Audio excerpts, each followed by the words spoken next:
This is He Knows Everything, bringing you that heat and that fire. We keeping a foot on the whoop, geeks. We keeping a foot on the whoop, geeks. And like the Tibetan mastiff that I am, and like the Siberian tiger that I am, I'm applying unlimited pressure.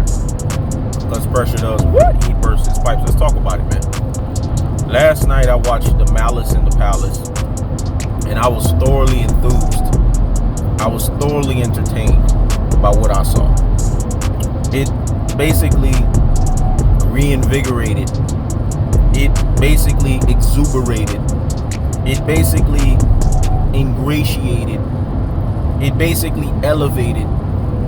It basically, what I would say, stimulated my whole basketball love for the sport of basketball. That Indiana Pacers team was robbed of them not going to the NBA Finals that 2005 year to win.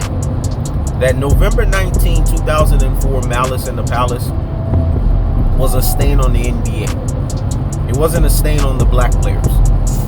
You see, in hockey, and I'm glad Jermaine O'Neal brought that point up so eloquently, and salute to him, because that's a brother right now. Him and T-Mac, they both have a sports agency together, and I have to salute them for the both of them understanding that they're bigger than just being basketball players, being quote-unquote thugs. That's how they were built in the Malice in the Palace. It was erroneous. It was a gaffe, and it showed you the ugliness on what He Knows Everything's been telling you guys. In a prediction, King strikes again. In a prediction, King strikes again. That they treat these modern day athletes like slaves. They treat them like they're freaking slaves. Like they can't do no wrong. They can't do no right. They are slaves.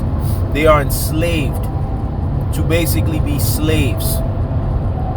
This is how they treated them. The terminology they use. To listen to the rap music they listen to. You know, the thuggery. You know, obviously David Stern came down, dropped the NBA dress code. You know, AI was in the league still at that time. You know, Ben Wallace had the cornrows. Rasheed Wallace had the cornrows. You know, Steven Jackson had the cornrows. I mean, the list goes on and on. Jermaine O'Neal had the cornrows. That was just the look at that time. In the early 2000s, motherfuckers rock cornrows. It is what it is. But one thing you cannot knock was Jermaine O'Neal was a hellified basketball player. See, this is for people that are in the basketball 303 lane and higher. If you know basketball, you know this. You know Jermaine O'Neal was a hellified basketball player. This guy played the game. He played the sport at the highest fucking levels. There was nothing that Jermaine O'Neal did not do on no damn basketball court. Jermaine O'Neal will lash you up. He will do your fucking ass up. Jermaine O'Neal was that dude on the basketball court. And everything about Jermaine O'Neal showed that he was a baller. Interior presence. This man will block your shit up. And he was a hard worker. I'm glad they showed the work ethic, because I knew for Jermaine O'Neal to have the skills that he has, for Jermaine O'Neal to have the ability that he has, for Jermaine O'Neal to be the basketball player that he is, he had to have that prerequisite. He had to have the skill set. He had to have the mindset. And I just knew it. And then they picked up Ron Artest, man, from the Chicago Bulls. Perfect move. Because Ron Artest, this is a dude, when he played with the New York Knicks, he played with the Chicago Bulls. This was a guy during halftime that would drink a fifth of liquor, dog. There's basketball players that used to do shit like this. This ain't for Rudy Poo and Plum Plum Brains. This ain't for classic Dolce Troglodytes. This ain't for ultra fanboys with the ultra fanboy rhetorics. This is for the real G's, the super real G's, and the ultimate real G's out here in these basketball streets that understand how shit used to get down. This man would drink a fifth, though. He'll drink a few shots of them shits and go out in the second half and play basketball. And he would terrorize you. I always said that Ron Artest was like a borderline Dennis Rodman in his crazy and the way that he reacted. And I'm glad they showed the way that he moved in that documentary, very much so like the way a Dennis Rodman moves when it comes to basketball. The bottom line in the bigger picture is as simple as this. When we look at the makeup of that team, they pushed the Detroit Pistons the year prior The 04-05, not 04-05, the 03-04 season. That was the year the Detroit Pistons went and dethroned the fucking Los Angeles Lakers, dog. Damn, Shaq, motherfucker was lazy as fuck. Didn't dedicate himself in the fucking gym. Didn't dedicate himself to his fucking craft. And he ended up paying the big fucking price for the shit. When it's all said and done, when we look at the biggest picture here, the bottom line picture here, we have to ask ourselves these wholehearted, we have to ask ourselves these unadulterated, and we have to ask ourselves these cutthroat telefashion questions. And what is that?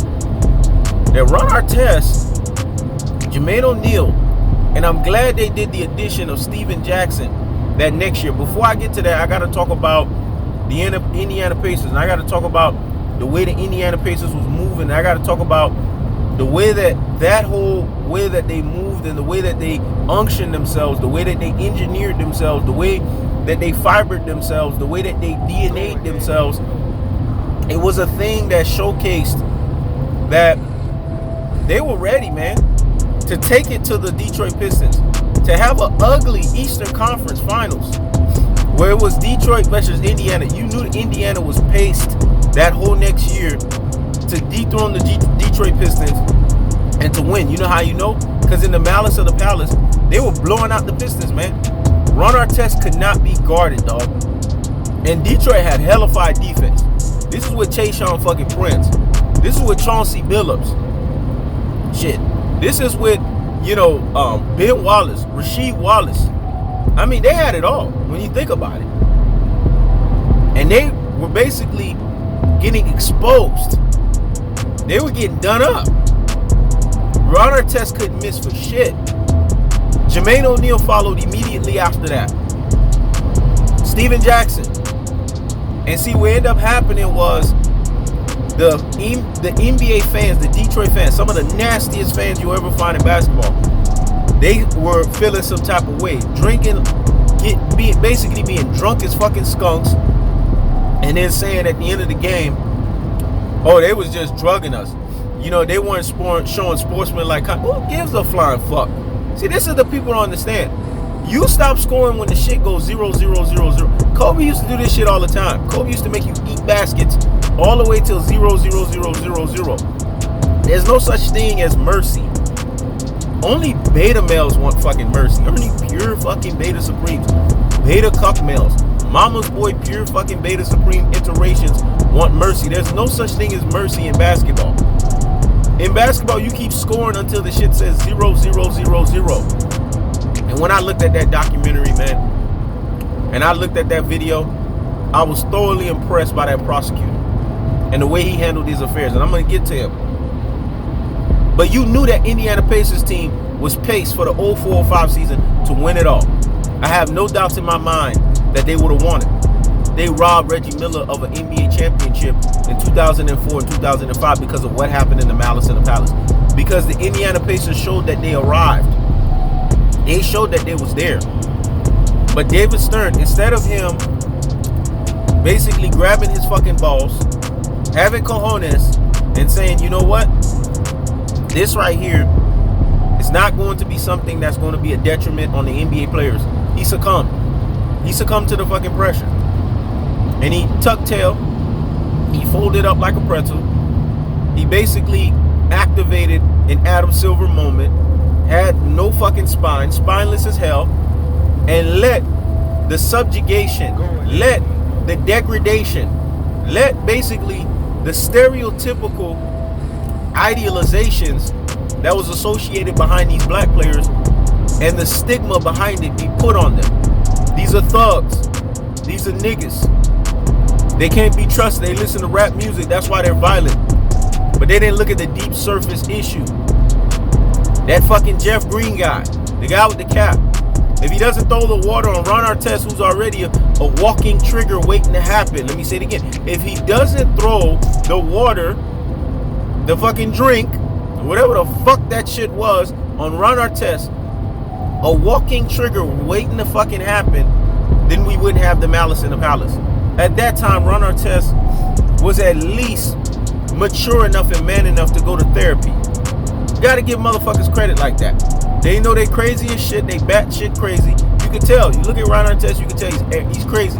This is the guy that cracked Michael Jordan's ribs. He's crazy. He's fucking crazy. Jordan came back as an elder statesman. Jordan was lashing his ass up. He didn't like that shit. He cracked Michael Jordan's ribs. A guy like that is crazy as hell. And he was sitting right there. He was laying down on the scoreboard trying to relax. You listen to the documentary, he's telling you, I'm doing my 5, 4, 3, 2, 1. Basically, his woosah. If you worked in the mental health professional field, you understand these people that are batshit crazy, they need woosah moments. But no, this guy right here, because he wanted this shit to be a spectacle. This NBA fan, Jeff Green, motherfucker throws the drink. Then he throws the drink, and then everything goes fucking crazy. And you expect somebody like Ron Artest to just sit there and not jump in the stands and muff this guy up. This guy's lucky he got what he got from Ron Artest. Be honest with you, if this was me, because when you're dealing with somebody like me, I will fold you up. I will fucking fold you up like a fucking pretzel. When you're dealing with somebody like me, I will muff your ass up. I mean, it's just that simple. I will fucking fold you up. I ain't got time to be dealing with the nonsense. I'm a folder by damn trade. I'm a wrestler by trade. So if I was playing the game of basketball, Richie Rich would tell these motherfuckers that I will lift you up, I will levitate you, I will elevate you. Lucky it wasn't me. They have to get rid of me. Because that fan, Ron Artest did something good, but then he didn't fully do it good. He muffed the fan up in the face, and then he just didn't, man, I would have muffed his face up, and I would have made the back of his head hit the damn concrete. I would have made it kiss the fucking concrete. That's how dangerous I am. To let his ass know, don't you ever in your fucking life think you can put a drink on me. And the nerve, the unmitigated gall for them to think that NBA players cannot stand up for themselves. That's bullshit. It's fuck shit. Were they there to hear what these fans had to say to these players? The way that they were saying that they would rape their wives and fuck their kids. This is the kind of language. I don't know what they do in Detroit. I don't know how they fucking get down. And this right here was not a great representation of it. Because with these Rudy Poo and Plum Plum Brain fans, classic dope and troglodyte fans, ultra fanboy with the ultra fanboy rhetoric fans don't get, and it's as simple as this, is that all these basketball players in the Detroit Pistons and Indiana Pacers, most of them are very fucking good friends. And I didn't need Jermaine O'Neal, I didn't need Steven Jackson, and I didn't need Ron Artest to tell me that shit. I know it because NBA is a small fraternity. Not everybody can make it to the fucking NBA. When these guys get to the All-Star game and they get to all these, they go fucking partying, man. They go fuck bitches. They go do all kinds of shit. They get in all forms of debauchery, man. Nobody need to tell me. So these guys were just tensed up because they were having nerves of steel of a basketball game. Basketball games tend to bring out the adrenaline effect. It tends to bring out that nerve factor to where you feel that you have to react the way that you're reacting. And that's what happened. Ben Wallace, when he was doing that, it was just to, show that, hey, I ain't backing down from you, Ron Artest. But the shit was already subsided when Ron Artest laid his ass on the damn scoreboard. He laid his ass on that score table. When he did that, it was the end of it. But no, these Rudy Poo and Plum Plum Brains, classic dotes and troglodytes, ultra fanboys with the ultra fanboy rhetoric, beta male fans had to ingratiate. Haters and trolls, this is what they do. They look for any moment to unnerve you. This is the only time as an alpha male you allow yourself to get unnerved. Because you got to beat the shit out of them. You got to beat the hater out of them. You got to beat the troll out of them. And Ron Artest was every well in his right to do that. Steven Jackson, Jermaine O'Neal. Now, I'm going to tell you right now, that punch that Jermaine O'Neal threw, that NBA fan was lucky as hell that Jermaine O'Neal went flying and Jermaine O'Neal wasn't squared. Because you can hear that snap, crackle, and fucking pop in that damn punch. It's just Jermaine O'Neal slipped. If Jermaine O'Neal didn't slip, that punch would have connected so beautifully. I could tell that Jermaine O'Neal got some fucking hands on him, dog. I can tell. That shit, I'm telling you right now, Jermaine O'Neal ain't nothing to fuck with, dog. A lot of people don't understand that, but Jermaine O'Neal ain't got time to be playing with people. Jermaine O'Neal will fuck your ass up. I could already see that with that type of motherfucker. I peeped game a long time ago with Jermaine O'Neal. Jermaine O'Neal ain't nothing to fuck with. And I like that. I was thoroughly enthused by that. I was thoroughly enjoyed by that. I was thoroughly appreciative of that. Because it's good to see when basketball players tell you enough is enough. In recent times, this shit the Malice in Palace almost happened a few times. Russell Westbrook, and you know, I don't give two shits about his game, but I like his attitude, boy. Russell Westbrook's attitude, he don't fuck around with no fucking body. He was about to get into it with a NBA fan that basically had something volatile to say about his family. Lucky Russell Westbrook calmed himself down in the last hour, boy, because that NBA fan would have got Russell Westbrook kicked out of the NBA for a few years. My whole thing on this whole Malice in the Palace and the way the prosecutor handled himself, I like the way that the prosecutor levied the fines that he did and got that Jeff Green guy under fucking probation and fucking jail time. That's somebody that did their fucking job. He was the only one that did his job. He didn't succumb to the media pressure. He didn't succumb to the NBA. He didn't tuck tail. He wasn't a beta male. This guy operated in every vernacular of the invitation to the Alpha Nation. Let me say it again. He operated in every vernacular of the invitation to the Alpha Nation. He didn't succumb.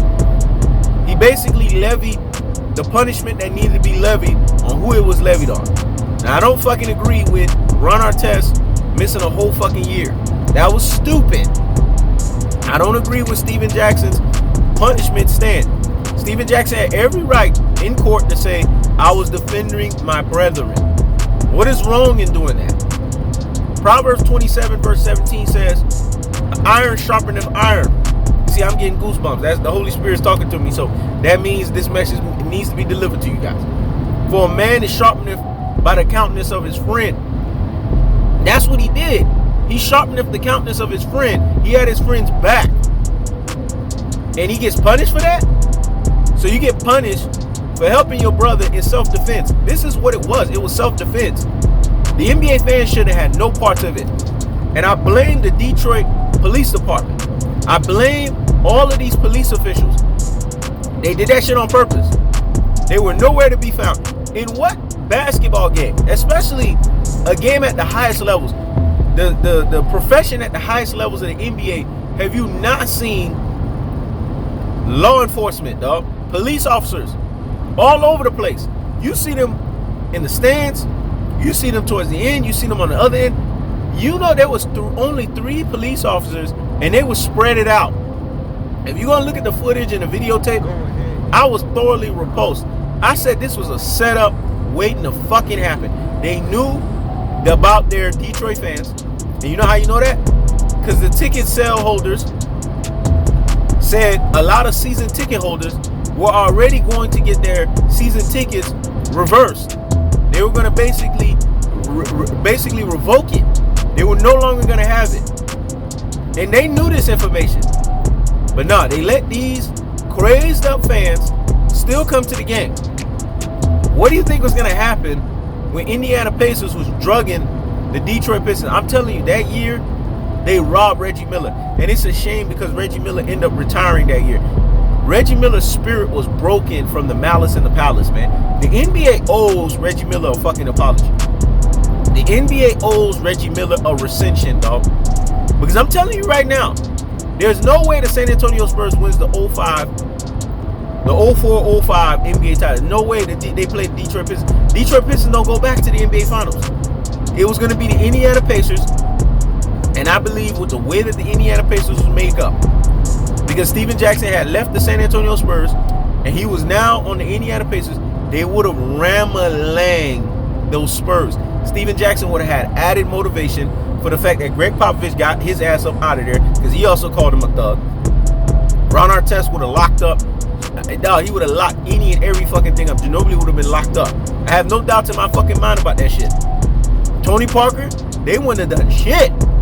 Jermaine O'Neal, people don't give him credit, but he would have been hellified defending Tim Duncan. I don't want to say he gonna stop Tim Duncan because Tim Duncan's a bad boy now, but he would have went toe to toe with him. That would have been evident. That would have been factual. I would have had the Indiana Pacers winning the title that year. I have no doubts in my mind. Me and Richie Rich talked about that shit for years, man. We said, you know what? If that Malice in the Palace never happened, the Pacers would have walked away with the NBA title. It's a shame because that year, Jermaine O'Neal, Ron Artest, and Steven Jackson played for Reggie Miller, and you could tell every game they was blowing out. They even blew out the fucking Lakers, man. In one of those games, dog, they wasn't playing with no fucking body. That Pacers team, they were paced to dominate each and every opponent that came their way. Obliterate the damn competition, man. They were just that damn good. It's a shame. It's a dark shadow on the NBA. It shows that the NBA ain't worth two flying fucks. They don't give a damn. They don't give a flying fuck. And it just shows the whole double standards that's associated with being black men, and how black men always have to prove themselves, how black men always have to be basically trodden underfoot, and how black men always got to be shitted on when the going gets tough, even when they weren't the ones who were at fault here. This thing right here could have been avoided if these NBA fans would have been completely removed. The way that they treated these NBA fans, I'm glad one of those boosters, one of the people that worked in the stadium admitted it, but where the fuck was she at the time when the shit was happening? And she said it in the documentary that these NBA fans was lying, basically making it seem like they were more hurt than what the fuck they were. If you go back and look at the tape, the theatrics of it look all good, but these NBA players really didn't land on these fans, though. If you fight and you know how to fight, you know these motherfuckers, they didn't connect. They didn't land on them. Nobody got body slammed, man. Because I'm telling you something, if things would happen exactly the way that it happens in MMA fighting or in a boxing square circle, these NBA fans would really been fucked up. Because you're dealing with athletes, their adrenaline is at the highest level. They already raged up. The game has already turned into a game where it's physical. And then you want to step your rabbit ass on the basketball court. What you think was going to fucking happen from that? You think anything good was going to come out of that? And then you got Ron Artest, a trigger waiting to fucking happen. He's like Dennis Rodman. He's a trigger waiting to fucking happen. What the fuck did you thought was going to happen out of it? Now, I blame Ron Artest for being a coward, for leaving the Indiana Pacers the way he did. But at the same time, I understand it. Because they suspended him for a year, and they treated him like dog shit. Now, of course, Jermaine O'Neal is not going to like that shit, because Jermaine O'Neal happened to be the victim of it, and he happened to suffer the punishment of it. It is what the fuck it is. But that whole Malice in the Palace was a dark stain on the NBA. It was not the dark stain on the basketball players. It was a dark stain on everybody involved who felt the need. All of these Uncle Toms, all of these coon fucking buffoons who felt the need to drug these NBA players who were doing what was in their God-given constitutional right and their right as civilians to stand up for themselves and act in self-defense. That's the cool part. That's the unadulterated. That's the cutthroat true fashion. I highly recommend you guys to watch the Malice in the Palaces. I watched that shit, and that brought up, man, some real basketball sense and pride of me knowing why I love the sport. But it also pissed me off because I knew that year, and I'm glad that they did that. It revealed what I always knew, that the Indiana Pacers, had they would have not had these suspensions, had they would have not had these things happen the way that it did, they would have fucked around and won the NBA Finals that 2005 year. I believe the NBA didn't want to see thugs win the NBA Finals, and that, I'm going to leave it at that, because that's how they viewed these guys. They made it very clear in their language, in their vernacular, the way that they talk. Thugs. Thugs is just another way of saying nigga. That's how they affiliate themselves. I'm telling you this shit right now. You know, a lot of people don't get it, but when you hear white people say thugs because they can't use the N-word, that's their way of saying the N-word without getting in fucking trouble for it. That's what the fuck they mean, nigger. They mean that shit, and they don't give a flying fuck. And that's exactly what happened. So I love that damn documentary. I love that movie that they showed, but at the same time, it confirmed everything I needed to know. It's a shame that Reggie Miller was robbed of the NBA Finals, and it's a shame that it went the way that it did, but it is what it is, and it shows you that there's always a dark stain when it comes to basketball. That's the cold party. That's the unadulterated. That's the cut through tell fashion. I keep the foot on the whoop. Oh, Deeks. I keep the foot on the whoop. Oh, Deeks. This is HeKnowsEverything. Check it out.